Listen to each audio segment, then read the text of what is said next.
Good morning. It's good to see you again. I want to begin this morning by showing you a picture of two men whose faces I doubt you'll recognize and whose names you maybe have never heard of, but in the medical community, they're fairly well known. The man on the right is named Christian Bernard, and the man on the left is named Harry Blayberg.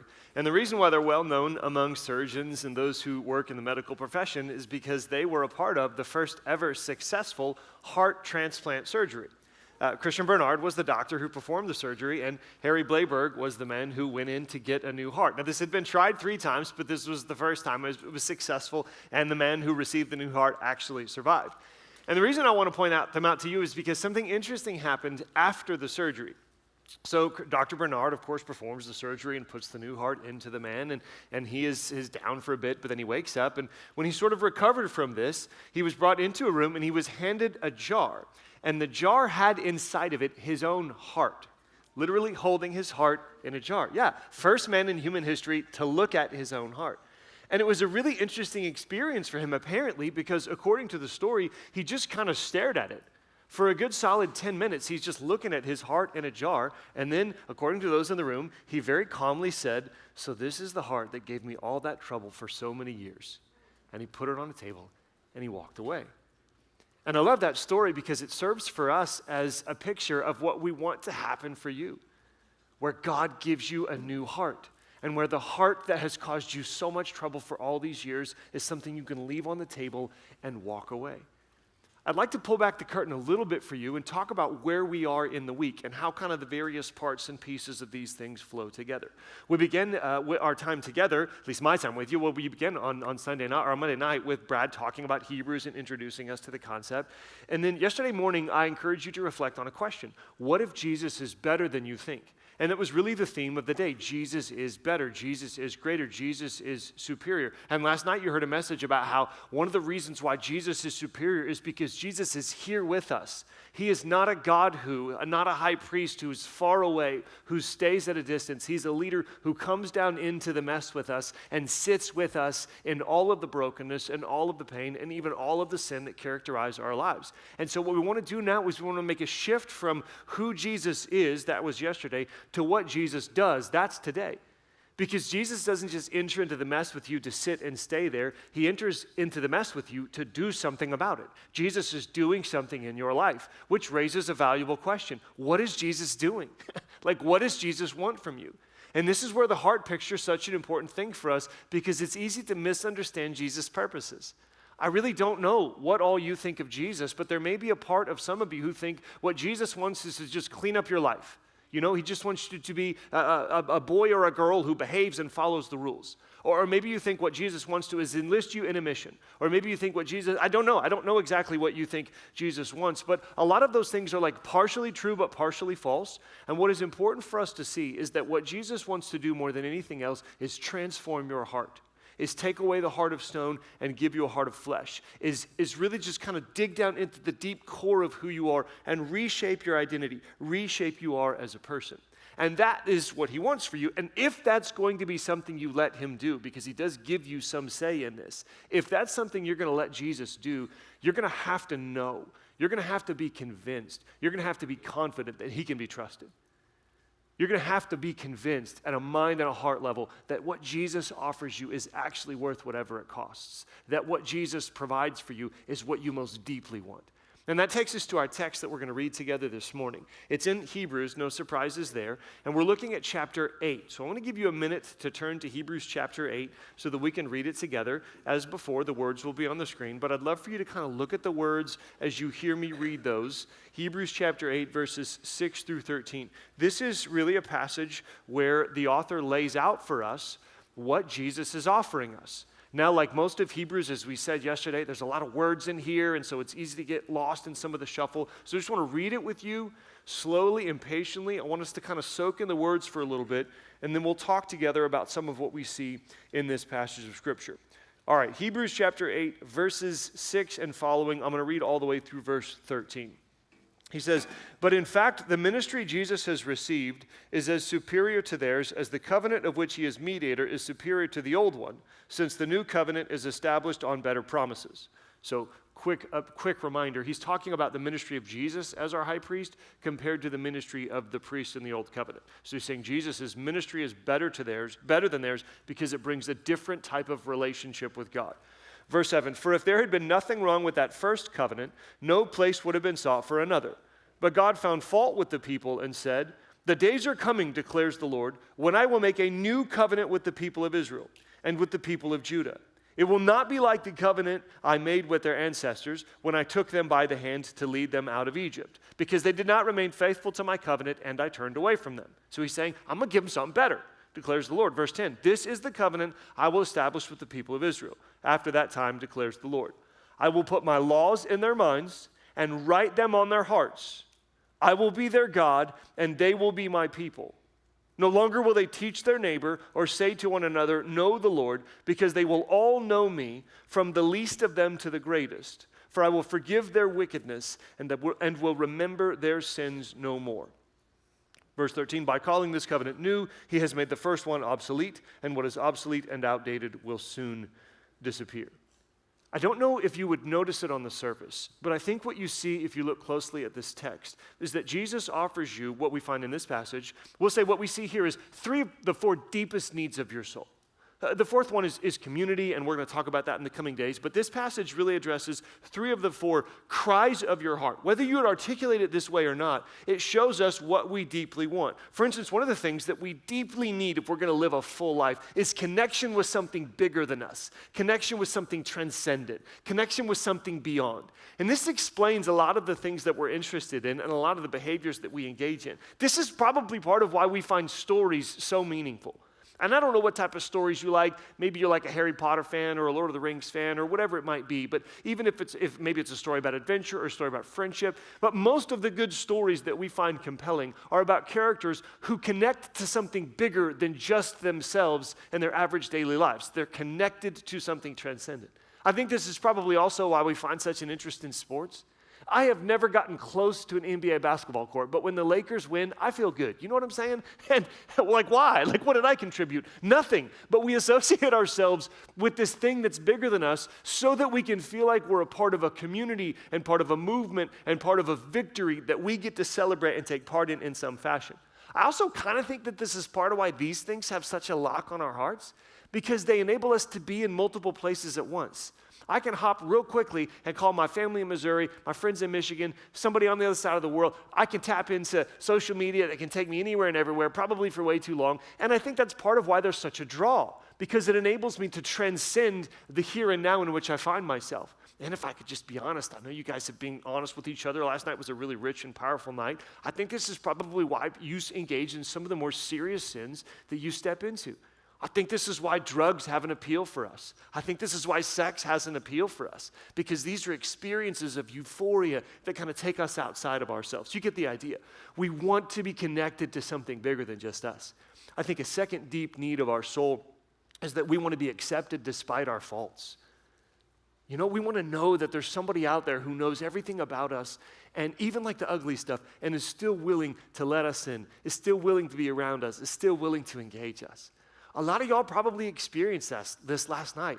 Honestly, from what I understand and saw as you were writing different things on the boards and then talking to each other in your groups, how many of you would say you shared something with people last night that you've been keeping a secret for a while? Yeah? Probably a lot of you, I would imagine. Not all of you, but a lot. And so what we've talked about is what you hide can't be healed. And I would bet that you feel a lot better about that thing today than you did before. And we've all been here before, in a place where we're hiding a secret because we're afraid that if we share the secret, somebody's just going to kick us out of the room. And then you end up sharing that. And if you receive love in those moments, you know what that feels like. I think that this is why we hide. And I think this is why we sometimes hop from click to click to click, because we're trying to find our place. We're trying to find a community where I can just be me and you will let me stay. We want acceptance despite our faults. And I think one of the third deep need of our soul that we see addressed in this passage is we have this desire, this hope for a better future. I want tomorrow to be better than today. I want my life in 10 years to be better than my life right now. And really that's a lot of it is connected to I want to be a better me. I don't want to be the same guy 5, 10, 15 years from now. I don't want to be stuck in the same ruts. I don't want to have the same bad habits. I want to be transformed. And I don't know how deeply you desire this at this point, but at some level you probably connect to this. There's some part of your life in which you're trying to improve. And so again, I think what you see in this passage, this is not rocket science, it's just some basic psychology, is that we're seeing the deep needs of our soul addressed. Now, maybe you're already with me and you can kind of already tell that these are things that you want, but it might be worth thinking about a bit longer and to make the observation that it's easiest to see things like this in the rear view. It's easiest to see when you look back on your life. I told y'all yesterday, I work at Ozark Christian College, and so I spend a lot of my time with college students, and one of the things I love having them do is to think back to who they were in high school and in junior high, and to think about what they've learned since then. I have this assignment that I do for my seniors. It's a class where we study the book of Romans, which clarifies the gospel, and what I do in that class is I have them read this book and study the letter, and then they write a letter to their freshman self on their first day of high school. So they write, from the standpoint of being a senior in college, they write a letter to themselves when they're like 14 years old. And they just address themselves, and I say, I just want you to clarify the gospel for the younger you. And these are some of the sweetest letters I've ever read in my life. Some of them are tragic, because some of y'all have been through some stuff, and they open up about this stuff. But it's so rich and sweet to hear them address their younger self. And one of the themes that I see in those letters is they tend to say the same things. They tend to say, hey man, you care about some silly things, and the reason why you care about these things that aren't going to matter to you in the future is because you're looking for the right things in the wrong place. I wonder actually what you would do. I wonder what you would do if we had you write a letter to your 5th grade self. And you would, like, if you got to share wisdom from your more mature self for the younger you, what would you say? And I don't know what all you would say. I would imagine that they'd be fairly fun to read, and I would imagine that some of them would be a bit sad. But many of you would say something like what my students say. You'd say, man, like you care about some silly stuff. Like I promise you what that kid thinks of you is not going to matter to you in a few years. And I promise you getting that teacher's approval is not as important as you think. Or doing those things that you know are wrong is not going to be something that you're proud of. And what you would tend to say to your younger self is you would say, you're looking for the right things in the wrong places. I know you want to be connected to something. I know you want to be accepted by people. I know you want to be the best you can be, but you're looking in the wrong directions. And one of the things that you might think about when it comes to the Bible is that the Bible is wisdom from beyond. The Bible is like God addressing people at earlier phases in the story and saying, let me tell you what you need to know to engage today in a way that you're going to be happy about tomorrow. Let me share some wisdom for you from beyond, sort of like the end of Loki, when you can see the whole timeline all in one. If you've never seen the show, that's lost on you, but I can see that a couple of you have. The basic idea is very simple. God literally knows everything about everything. And the Bible is his word where he shares us wisdom from eternity. And what this passage says to us within this is basically, this is what you really want.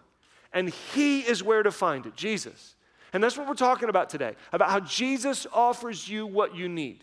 Today is about the work of Jesus in your life. This morning, I want to define for you what Jesus offers. And then this evening, the preacher is going to talk about how he actually secures this, what he offers and how he gets it for you. Now, I do need to clarify something because it's easy to miss this, and it's probably pretty important if what we want is what Jesus wants for your heart to be transformed. When I say that Jesus offers you something, it's important that you don't think about this as almost like going shopping or something, you know? Like when you go shopping, you give them money and they give you goods, right? Like you drop $17 and you get a tiny cup of coffee. You all know how it goes, you know what I'm saying? Or you give a certain amount of money, you get a shirt, whatever it is. And that's not really a relationship. So they're offering you something and you're offering them something back in return. It's an exchange. But that's not how friendship works. Like what if you came up to somebody and you were like, hey, I want to be friends. And they're like, all right, like, well, I mean, where do you want to start? Okay, like if you text me 2 times a day, then I will like all of your posts on Instagram and we're good. That's not a real friendship, you know what I'm saying? On the other hand, if you're in a friendship, you probably communicate with each other. You probably like each other's stuff on Instagram. And yet it's more about the relationship between the two people than anything. What Jesus offers you is himself. What he offers you is relationship with him. That's why the word covenant is used so many times in here, because a covenant is an official relationship in which two people engage one another in meaningful ways, and they make promises to each other, and they keep them. So what Jesus offers you is himself. And what that means actually can be seen in this text. Let's walk through it one more time. He offers you connection. Do you see that phrase right there in verse 11? They will all know me, from the least of them to the greatest. And you will know him in a way that isn't dependent on me, isn't dependent on your leaders, isn't dependent on anybody else, because God himself has come to you and made his home with you. When the Bible talks about knowing God, it's not just about head knowledge, it's about heart knowledge. It's about an interactive relationship. You will know God and God will know you. You will be connected to something transcendent that never goes away. You are never alone. Connection. Second thing we see offered in this passage is acceptance. He says in verse 12, I will remember their sins no more.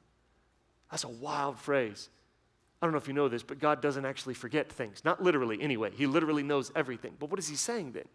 What he's saying then is, when I engage with you, I'm not thinking about the things you've done wrong. When you come to pray to me, I'm not making a list in my mind of all of the things you thought yesterday that I didn't want you to think. He's saying, in our relationship with one another, I'm going to set your sins aside and treat you as if they're not even a part of the equation because I've taken care of them. I will remember their sins no more. Acceptance despite your faults. God is not waiting for you to clean up your life so that you're ready to be loved. He is loving you in the midst of your mess so that he can work with you on the rest. And then the third thing you see in this passage is hope for a better you. Not just a better future in terms of your circumstances, but a different person. Look at that passage early on, and this is verse 10 in this, where he says, I will write my teachings on their heart. He's saying my instruction for you is not just going to be something that you know in theory. It's going to be something that penetrates down to the deepest parts of who you are, and it will transform you down there from where it is. Your past failures are not predictive of your future path. You can be a different person. So what Jesus offers you is connection with something transcendent, acceptance despite your faults, and hope for a better you. And as I've been thinking about this particular moment together, there's an old saying that's been coming to mind, and I'm sort of hesitant to say it because I don't want to offend you. You guys know the saying, you can lead a horse to water, but you can't make it drink? Yeah, it's like kind of obvious, and I've never done a lot with horses, but I can understand what it means. I'm hesitant to use it because I don't think people find it very flattering to be compared to horses as a general rule, so I'm sorry if I've offended you. But what I'm saying is, I felt a clear direction from the Holy Spirit this morning about what my job is and isn't. And I'm trying to be careful not to try to over-persuade you. Because what I don't want is for you to come here and for you to have really, sort of intense experiences of listening to sermons and singing worship and having these big moments. I don't want you to have intense experiences that lead you into a decision that you didn't really think through. No, I want to play my part in inviting you to actually think this through and to look at what Jesus offers you and to be honest about what it's going to cost and to make a decision. I'll put it simply. My job, our job, is to clarify for you what Jesus offers. What you make of it, whether you take up his offer, that part is up to you.